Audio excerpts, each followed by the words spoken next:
Hello everybody and welcome back to another video. I'm Spade LOK, aka the Koby Messiah, and today I'm here to show you what I am dubbing the Koby double deployment list or the Koby Sengoku list. So for those of you that know me, Koby has been my main deck since OP 11, only taking a quick break to play Lucy, Ace, and Croc in those respective formats. But I am, despite how Lucy pilled I was, and as much fun as I am having with that deck, Koby is still my soul deck. It's the deck that makes me the happiest, the one I had most fun with, the one I feel the most confident on no matter what. So I've been playing it. I've been experimenting with a bunch of lists I see. The main one I've been using at locals recently has been this one from a Japanese player. Um, I'll link his Twitter below and his post for the deck list. But basically, this guy's been, he actually created the Koby community on Twitter that I joined right when the leader was leaked. So I've been cooking with this gentleman for a long time. And this list has found me some success in the format, mostly X1s, which attribute that to however much success you actually think it is. Obviously, it's locals, doesn't really matter, but in my head, I have pretty stacked locals. Going X1 with this and only losing to like my really bad matchups, aka Nami, isn't too bad. However, I did feel like at some points this list was lacking some things. The number one thing was I don't like Kuj as a 2 of. This is a card that I have always believed is a 4 of or 3 of because it is almost always your best play on 4. Obviously, Habari is very strong, and there are a lot of moments where you will play Habari on 3 or on 4 to clear threats immediately, or at least put on pressure. But Kuj really solves our problem of being counter-starved. So I guess I should preface this video with, this is going to be a deck breakdown. I'm going to go over some curve in my decision making, but I'm going in with the mindset that a lot of people that are watching this either already know what Koby does or play Koby themselves, because I don't want to get into like the really basic stuff, if that makes sense. Also, another disclaimer, so sorry about the last video. I completely forgot that by the time we got OP15 and the rest of the EBO3 cards, or EBO4 cards, excuse me, like Smoker Tashigi, that we were post-rotation. So let's get into the double deployment list. So here's the list I've been running. This is still a working list. I'm not fully set on ratios, but I've played about 20-25 games, which I know is not like the most testing, but it has felt like enough for me to definitively say this feels a lot better, at least to me.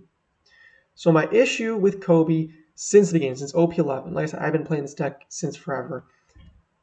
You are so dependent on Helmeppo.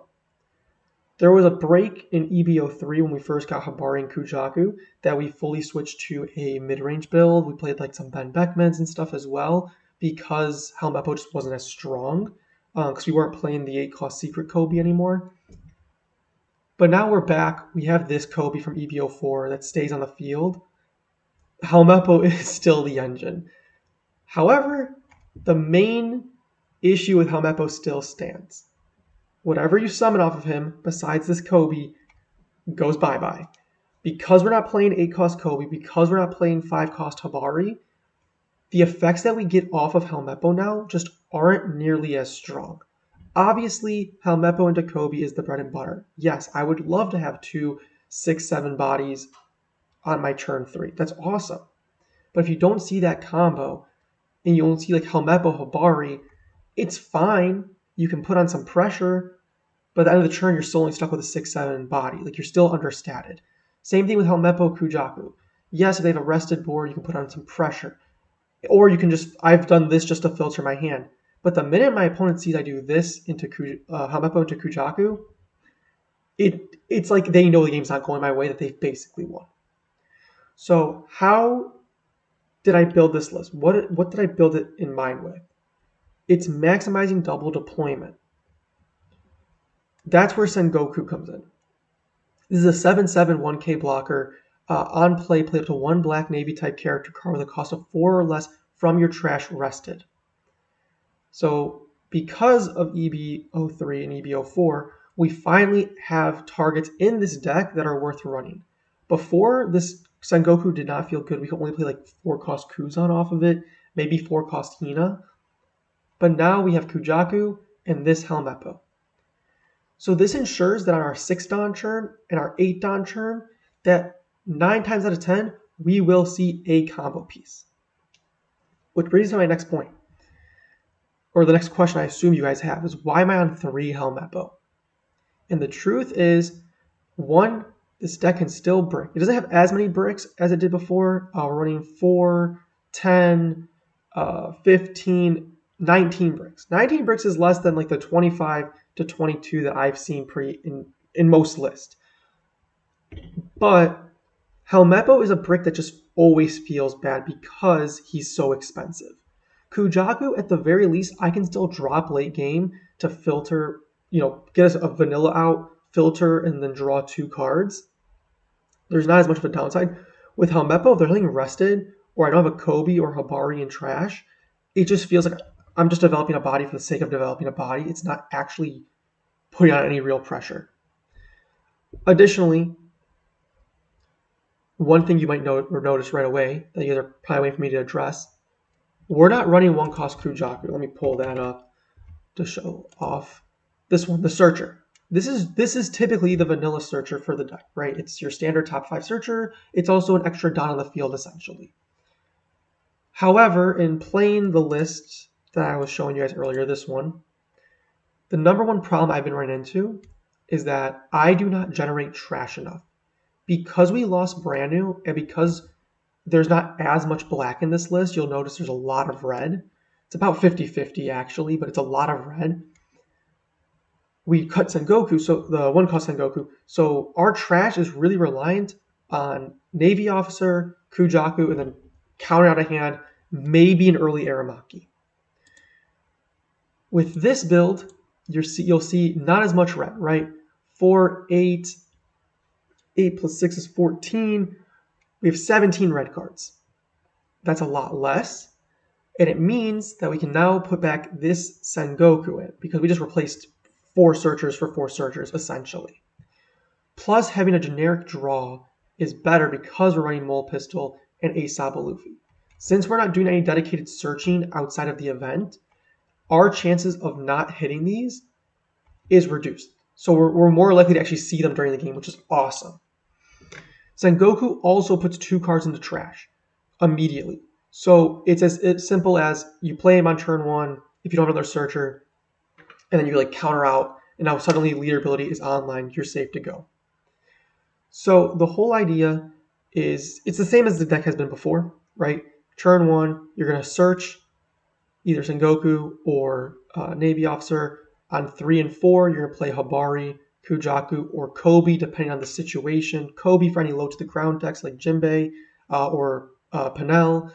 Habari in most cases, or Kuj if it's a matchup where you are going to they're going to try and starve you. Then on 6, you want to see Helmeppo Koby. And then on 8, you either want to see another Helmeppo Koby.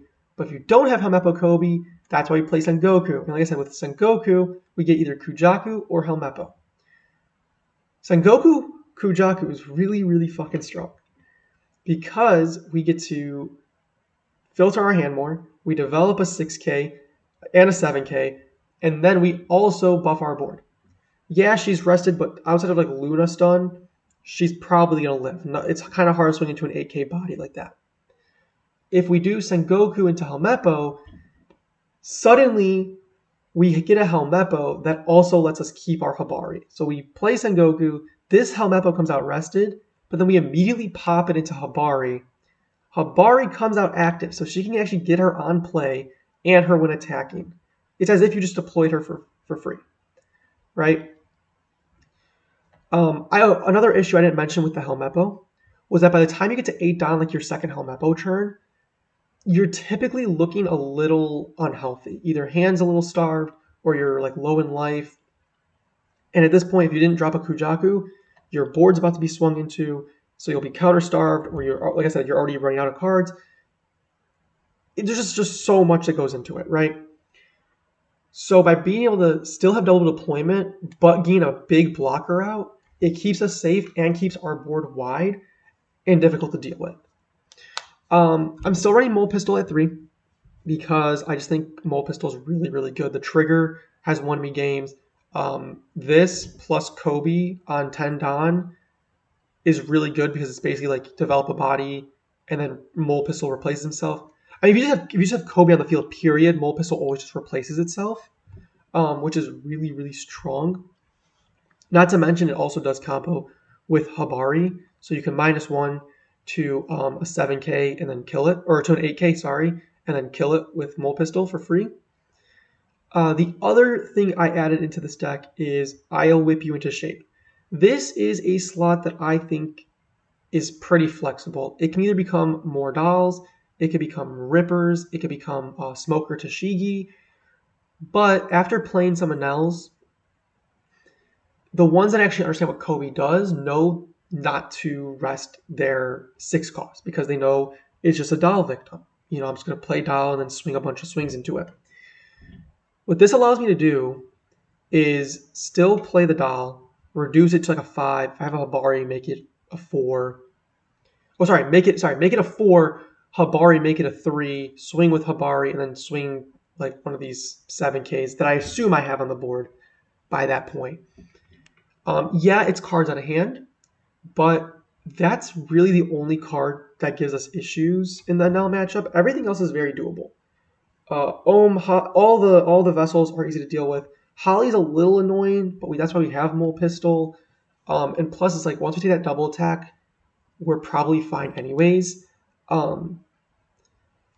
But that's the main thing it's used for. I think in Nami it could also be really useful. When we kill like a 5-cost Nami, if we don't have like a Habari on board to give a tech active, we can kill the Nami, they play the Kiku out, just play out Whip You to shape onto like Kujaku or Koby, kill the Kiku, or at least once again pressure the Kiku, because that's what that matchup boils down to. So a few things I'm all over the place today. Sorry about that. The reason I'm making all these changes is, again, consistency in trash filling, consistency in board spam, and keeping our board alive, consistency in keeping us healthy because we're able to play, because now we have 9 blockers instead of like the 6 we were running before. We have more counter. We don't brick as easily because Sengoku lets us get rid of early Kujakus, lets us get rid of extra Helmeppos, extra search events if we don't want to play them for whatever reason, but you should always play search event over Sengoku. That's just, well, not always, but most of the time, unless you're like super bricked, you just want to play this to fill trash. But helps us unbrick our hand so we can get out of more early swings. This also sets up Kujaku and Helmeppo into trash and the Koby. So it's easy targets. Before with the Sengoku, it was always kind of hard. It was like you had extra Helmeppos, and then if you played 4-cost Hina, that's really all you were trashing, maybe the search event. But now it's like, well, no, I want these 3 cards in trash anyways, at least 1 copy. It's a no-brainer. The only card I've been super missing has been Smoker and Tashigi. And that's just because in a matchup like Nami, just becoming a base 7K leader is really, really good. So I do think I'm going to play around with ratios a bit and put Smoker Tashigi in as a 1 or 2 of. Because again, once again, we draw way more than before. We board spam way more than before. So I think this threat means a lot more than it did already. I was planning to show gameplay in this video, but I've decided after this is like my 6th attempt to record the video, I'm going to wait for some buddies to be free to record so you guys can see like actual gameplay against people that know what what Koby does and know how to play around Koby or against Koby. So it's not just like me matchup checking random people or having DCs very early on. Again, this is all a work in progress. I'm very open to feedback and suggestions, and as you guys can see, I love yapping about this deck. But with all that said, that's all I've got today. I hope you guys try this out. Let me know how it fares for you. If you want to follow me My Twitter is SpadeLOK, same as the YouTube channel. Really appreciate that. Catch you guys in the next one. Hopefully I'll be a little bit more consistent with uploads. See ya.